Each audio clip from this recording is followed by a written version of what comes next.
Ricardo Luis Alfonsín nació en Chascomús el 2 de noviembre de 1951. Es el tercero de los 6 hijos que tuvieron Raúl Ricardo Alfonsín y María Lorenza Barrenechea. Richard, como le dicen sus amigos, pasó su infancia y adolescencia en esa ciudad, que tiene el sello de la familia en cada esquina. Recuerdos muy lindos, vinculados por supuesto a la familia, la laguna, al Mateo, en el que íbamos a la laguna. Bueno, nadábamos, andábamos en bote, a veces nos llevaban en velero. Fue una escuela de curas con quienes discutía seguido, porque no estaba de acuerdo en cómo transmitían determinados conceptos. Luego cursó el magisterio y se recibió de maestro muy joven. Admite que fue indisciplinado, aunque sus amigos de la época lo definen como inquieto. Los pueblos son extraordinarios, pero también tienen tentaciones grandes, porque frente a la falta de alternativa por ahí, vos decís, bueno, tomar un poco de más, acostarte muy tarde, unir la luna con el sol. Jugábamos al fútbol, jugábamos a la paleta, andábamos por acá, porque no había otras cosas. Televisión no hubo hasta el año, acá el primer televisión fue en el año 54-55. A los 18 años, Alfonsín empezó a estudiar Derecho en la Universidad de La Plata. Luego se mudó a la gran ciudad y rindió libre en la UBA. Mientras estudiaba, tuvo diversos trabajos, algunos curiosos. Y después trabajé de vendedor ambulante, digamos. Vendía en las tornerías un metal que se llama vidia. Salía a la mañana temprano, en colectivo, entraba a las tornerías, eran vidias usadas. Me acuerdo que en algunos lugares me recibían más o menos de esta manera. Se corría una mirilla así y me decían, ¿compro o vende? Vendo. ¡Pum! Se cerraba la mirilla. El 24 de marzo de 1976 tenía 25 años. Evoca sensaciones como tristeza y amargura. Recuerdo que tuve una discusión, porque algunos decían, ¿vos te acordás? La acompañaron.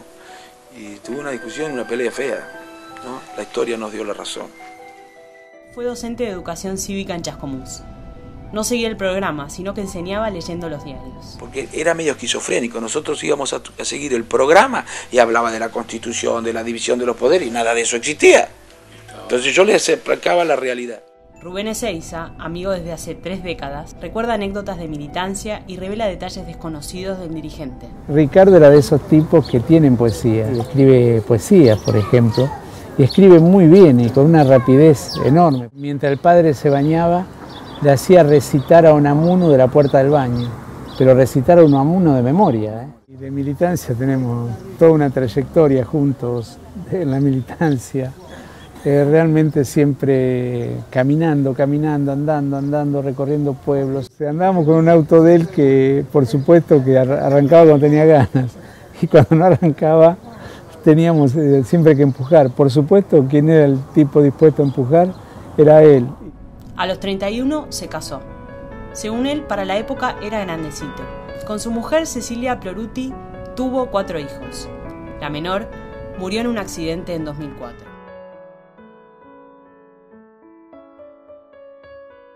Hablar sobre las elecciones de 1983, que llevaron a su padre a la presidencia, es hablar de emoción, preocupación, dificultades, expectativa.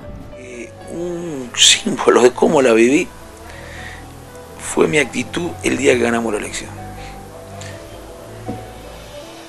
Yo no fui al comité, el viejo iba a hacer un discurso, yo me fui a casa y me quedé siguiendo los resultados, preocupado con lo que vendría. El candidato de UDESO recuerda visiblemente emocionado la Semana Santa de 1987. Cuando él dijo, Felices Pascuas, las casas están en orden y no hay sangre en la Argentina. Entonces, ¿por qué dijo eso? Y no era para decir, Felices Pascuas. ¿Qué cosas podían haber ocurrido que finalmente no ocurrieron? Primero, un golpe militar. Segundo, el asesinato del presidente. Tercero, algunos querían que la gente, toda la gente, Alfonsín la llevara a enfrentar a los militares, lo que podía haber sido una masacre. Gracias a Dios no ocurrió. Cuarto, podía haber habido un enfrentamiento entre las Fuerzas Armadas. Al día siguiente 50 cajones de un lado, 50 cajones del otro. Gracias a Dios no ocurrió. Y la democracia no se puso en riesgo.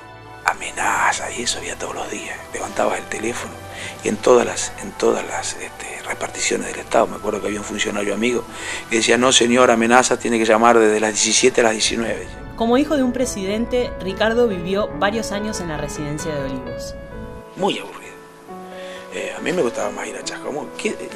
La primera vez, yo no jugaba, primero podía jugar al tenis, a mí no me gusta. La pileta de natación ya era grande, a mí no me gusta. ¿Y qué hacía después? A la siesta, desde las 10 de la mañana que llegaba, acompañar a tu viejo, los momentos que estaba con tu viejo, muy bien.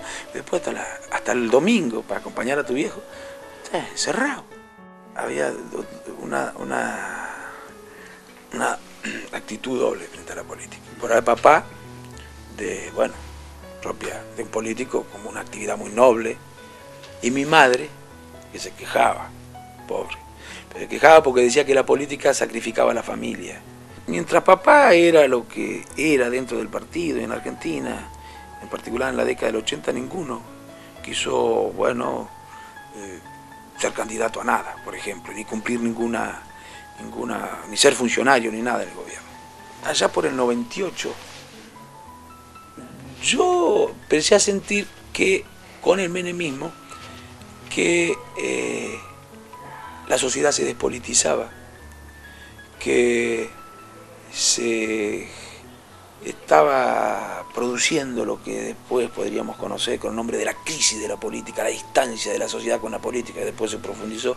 Entonces decidí comprometerme mucho más. Más cerca en el tiempo, los recuerdos de la muerte de su padre, el 31 de marzo de 2009, son más vívidos. Yo me imaginé, cuando el viejo murió pobre, que podría haber 6, 7 mil personas, 8 mil personas, los radicales, pero nunca me imaginé eso. Nunca me imaginé eso. La muerte de su padre supuso un espaldarazo para su imagen pública. Ricardo solo había sido diputado bonaerense entre 1999 y 2003, y en pocos meses de 2009 logró convertirse en referente del radicalismo. Para las elecciones legislativas de ese año, fue segundo candidato a diputado nacional por la provincia de Buenos Aires en la lista del Acuerdo Cívico y Social y resultó electo. En diciembre de 2010 lanzó su candidatura a la presidencia de la Nación y en junio de este año anunció a su compañero de fórmula, el economista Javier González Fraga. En ese momento, también dio a conocer su acuerdo en la provincia de Buenos Aires con el peronista disidente Francisco de Narváez, alianza que le valió numerosas críticas de radicales de pura cepa. Alfonsín habla con soltura sobre su candidatura presidencial, las elecciones primarias y las generales. Sabe que la presidenta Cristina Kirchner se encamina a ganar el domingo 23 y no deja de pensar en cuáles han sido los errores propios que contribuyeron a este panorama.